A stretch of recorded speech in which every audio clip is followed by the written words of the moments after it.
Assalamualaikum bro, balik lagi di channel Motoris Art TV. Oke, jadi kali ini gue mau sedikit jalan-jalan sama biasa nih sama dia nih gitu. Jadi gue di sini lagi naik Wuling Almas. Jadi gue mau sedikit ngebahas tentang fitur-fitur Almas ini. Kalau buat review eksterior atau interior itu sih gue rasa udah cukup banyak sih ya gitu. Dan menurut gue juga untuk tampilan eksterior nggak terlalu banyak berubah dari sebelum-sebelumnya. Paling penambahan aja, kayak mungkin bentuk lampu, terus warna grill, mungkin seperti itu. Nah, sebelum kita bahas nih, ada baiknya kita buka dulu sunroofnya. Gua nggak buka sunroofnya sih, tapi ininya aja nih, hordengnya lah, gue bilang lah ya, penutupnya aja. Jadi ini bisa dibuka cuma setengah.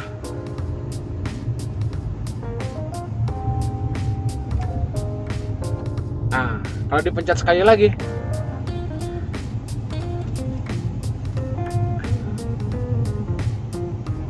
oke, dia buka full. Sekarang saatnya kita bahas tipis-tipis. Oke bro, ini gue mau sedikit ngebahas mengenai fitur mobil Wuling Almas. Tapi sebelum itu gue mau tanya-tanya sama si Dennis, kenapa akhirnya dia memilih Wuling Almas untuk tambah mobilnya gitu. Karena kan sebelumnya dia udah punya Etios tuh. Nah, review Etiosnya itu ada di atas ini nih.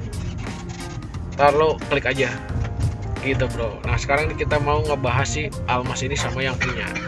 Oke nih, jadi gue mau sedikit ngobrol-ngobrol dulu nih sama Dennis. Pertama yang mau gue tanya, kenapa lo milihnya Wuling Almas? Karena harganya di harga sekian, tapi dia udah dapat fitur yang di atas. Maksudnya fitur yang di atas tuh maksudnya fiturnya mewah gitu, canggih.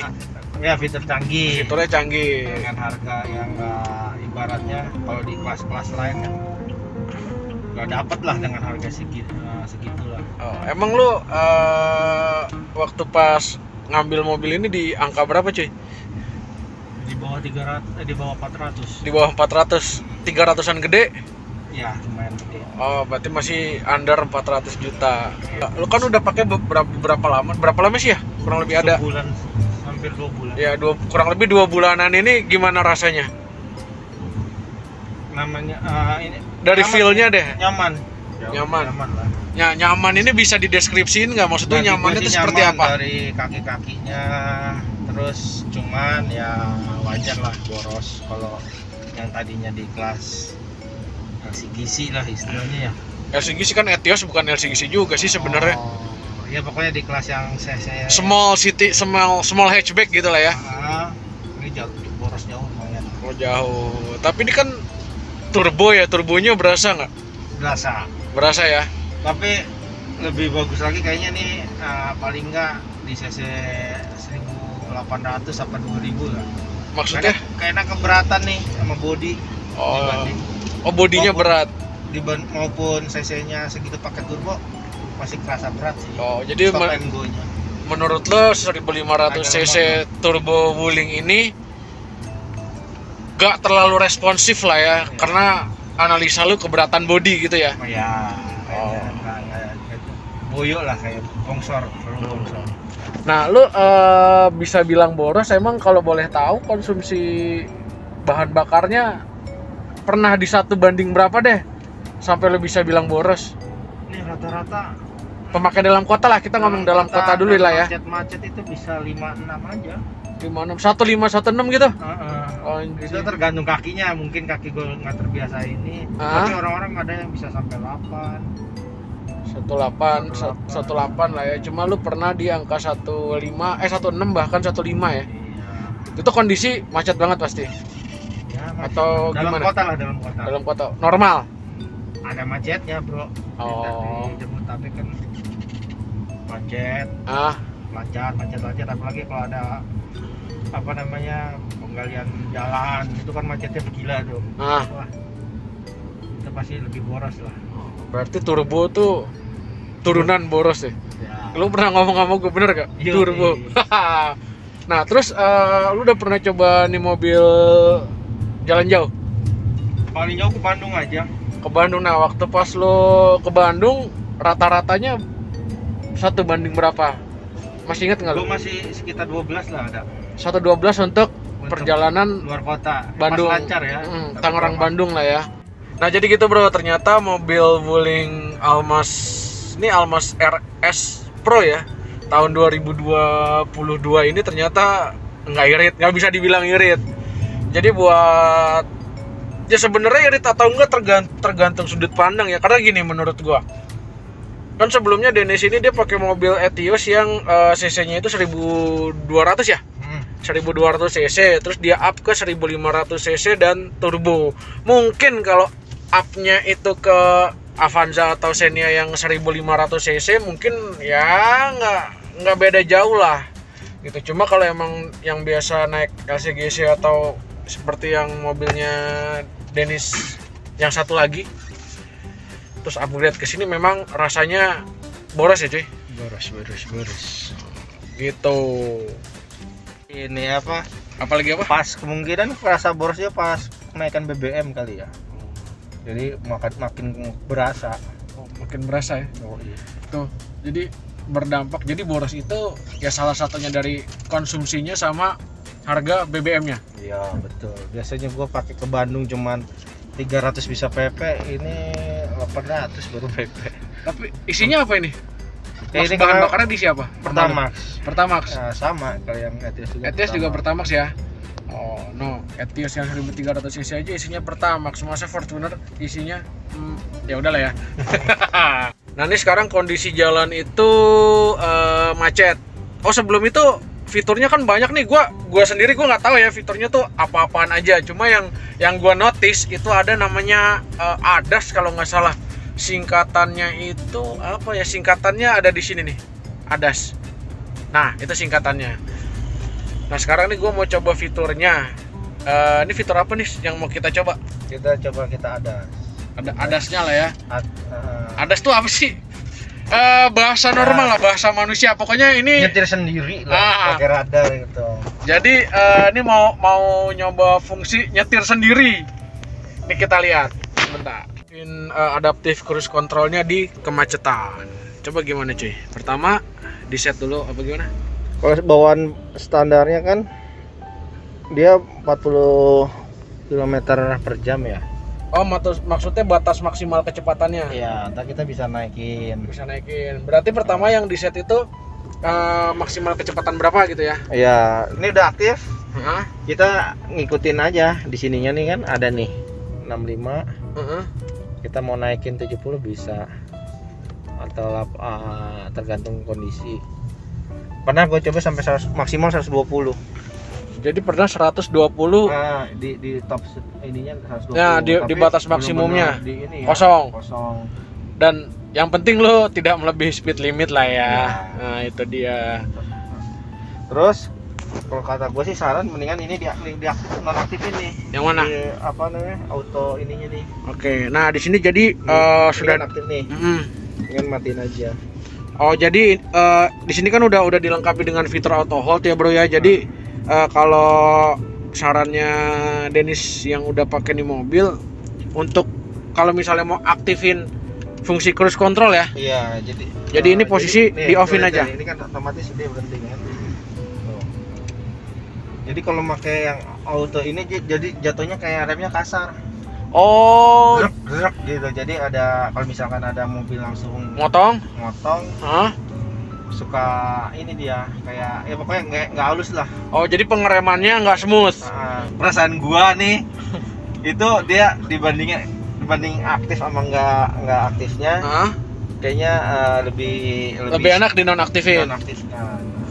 Oke, jadi ini berarti posisinya si cruise control ini udah aktif Reaktif di maksimal 70 di km. 70 km per jam. Nih ya, nih di atas ya, yang atas ya. Di sini ya. Nah, tuh, nih yang ini, Bro. Jadi ini speed limitnya. Jadi dia maksimal di 70 km per jam. Jadi dia ngebaca di depan. Kalau dia udah misalnya dia terlalu Kejauhan. jauh, ya kita di maksimal di 70. Oh, berarti dia ngunci mobil misalkan. Nah, ini dia ngunci mobil ini nih, Sirion ini. Iya, dia Patokannya. patokannya. Oh, Dia kalau misalnya terkunci dia biru, ininya biru. apanya Nih, biru? ininya nih di depan kita kan ada gambar mobil nih. Ah. Dia warna biru. Oh, berarti dia udah ngunci, berarti udah ready. Betul. Oke. Tapi tetap lah jangan percaya 100%. Jadi kita harus sigap, jangan sampai ketiduran. Kalau Kira nggak- adaptive cruise controlnya udah diaktifin. Dia nggak kakinya tuh, kakinya. mohon maaf lagi. Maaf lagi ya. Ini ingat ya, ini jangan ditiru, ini cuma pengetesan aja. Dan nggak megang setir loh deh. Tapi jangan main handphone ya. Iya. Nggak boleh ya. Baca buku. Iya. Ada waktu ininya. Iya. Tetap kita fokus. Tapi ada beberapa mobil, setahu gue ada beberapa mobil yang harus disentuh nih setirnya. Kalau ini perlu nggak? Atau dilepas gitu udah biarin aja? Ini kan ada kadang mobil yang disentuh. Oh iya, jadi menit harus ya sentuh. berapa menit harus disenggol, dipegang Nah, lah gua paling nggak tahu nggak. nih. Ini udah berapa menit nih? Harus berapa menit? Karena kan ini ada di pepet map, dia terlalu mepet, kita harus bantu ini. Oh. Kadang kan mobil sih udah ngebaca, Ah. cuman kadang kan yang di pengguna yang lainnya dia nggak tahu. Nah, seperti mobil-mobil ini nih. Nanti coba gimana? Oke, itu takut karena dia motong. Dia motong selalu ini. Ntar, karena kita mau pindah jalur dulu. Sebentar ya. Oke, sip. Jalanan udah relatif lancar, kosong. Saatnya kita coba fungsi ADAS-nya atau autonomous driving. Apalah Ini itu? kita setting masih di 80. Mm. Karena kan terlalu jauh, biasa kita mau naikin ke 100 katakan. Ini tinggal naikin ke 100 atas saja, nggak usah tinggi-tinggi. Ya kan dia ngerem. Saya sih sebenarnya pengen siap-siap ngerem, tapi insya Allah percaya deh. Si baku banget sih lu saya. Tapi ini kita setting di 80. ah, 80 ini Terus? aktif. Nah, kita jalan coba. udah otomatis di jalan. Cuy. Tapi tetap ya harus Ya, standby. standby. Kan terlalu jauh nih. Ah, Kan ini manteng di 80, 80. kita naikin nih. naikin Ini, langsung, tinggal dipencet aja. naikin ke atas aja. Kita Oh, coba iya. 100. Bro, otomatis nambah kecepatan loh. Tuh, Kasihin lah dia. jadi ini Karena dia ngejar itu tuh, ngejar mobil yang di sana. berarti targetnya yang ini nih. Mobil Grand Max? Grand Max yang silver. Ah. Tapi kadang kita tetap Kalau untuk ngedim dia nggak bisa ngedim sendiri ya, atau ngelakson gitu ya. Wah, ini enak sih kalau buat. Betul, lu ke Bandung kemarin posisi begini, ya, ini rem nih. Rem nih. depannya ngerem. Tapi kan ganti mobil nih. Enggak, kita karena ini kan makan jalurnya, kita ke kanan dikit. Kita bantu.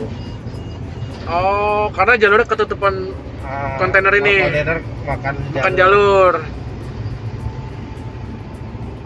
Karena kita keinjak remnya kesentuh dikit, jadi dia aktifin ulang.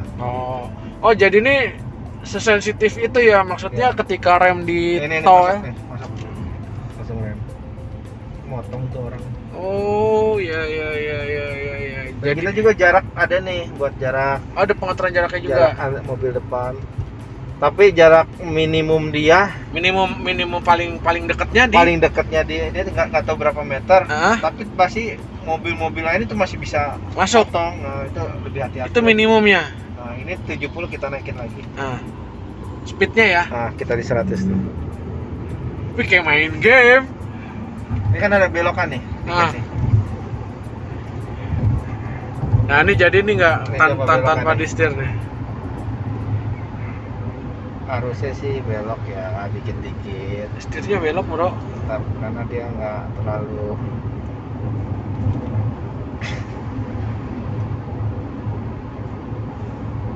tapi dia nggak, kalau setir sih masih nggak begitu ini Nah, responsif. Ah. Kita harus kadang standby. harus standby.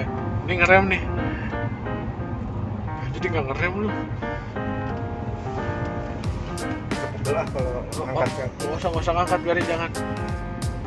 otomatis ketika misalkan ini dari jauh ngebaca tuh mobil nurunin kecepatan, ini nurunin kecepatan, ketika dia nggak sampai berhenti jalan lagi nih ikut kencang lagi ya? Iya. Gitu?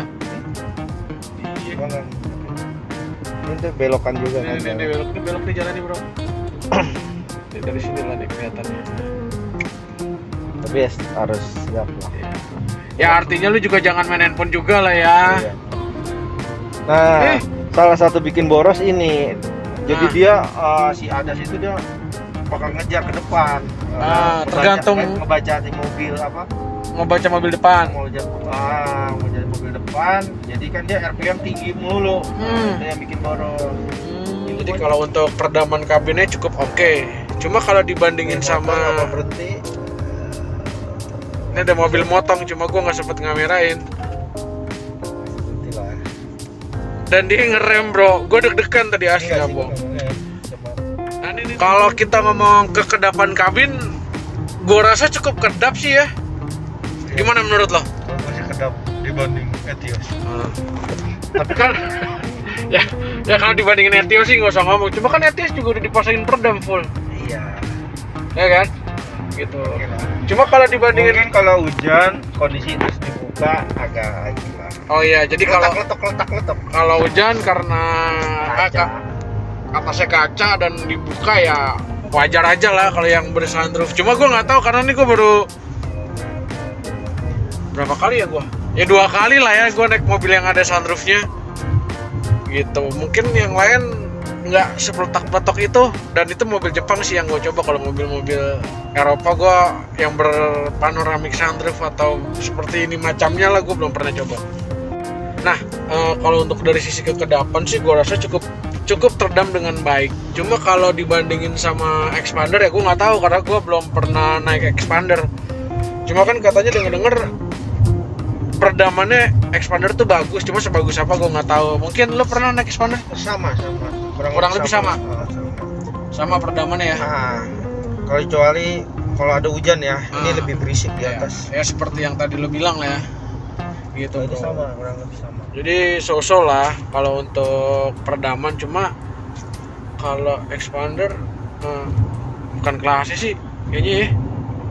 Iya sih, bukan kelasnya. Harganya Expander bukan kelasnya tapi harganya sama ya. Iya itu.